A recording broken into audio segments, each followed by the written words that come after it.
ছাগলটি প্রতিদিন মাঠে গিয়ে ঘাস খেত। কুকুরটি সব সময় দূরে দাঁড়িয়ে পাহারা দিত।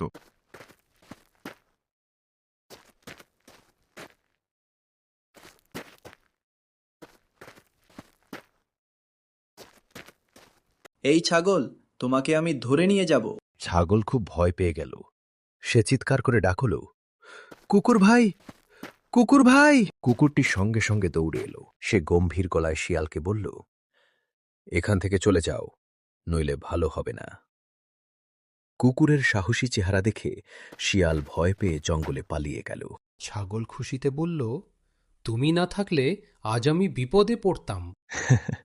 আর বলল, বন্ধু হলে একে অন্যকে রক্ষা করতেই হয়। একদিন সকালে ছাগল বলল, আজ আমি একটু দূরের পাহাড়ের কাছে ঘাস খেতে যাব।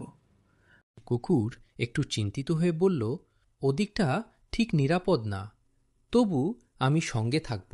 ছাগল চোখে জল নিয়ে বলল, আজ বুঝলাম সত্যিকারের বন্ধু মানে কি। কুকুর মৃদু হেসে বলল, বিশ্বাস থাকলেই বিপদ ছোট হয়ে যায়। বুদ্ধি ও সাহস একসঙ্গে থাকলে বড় বিপদও হার মানে।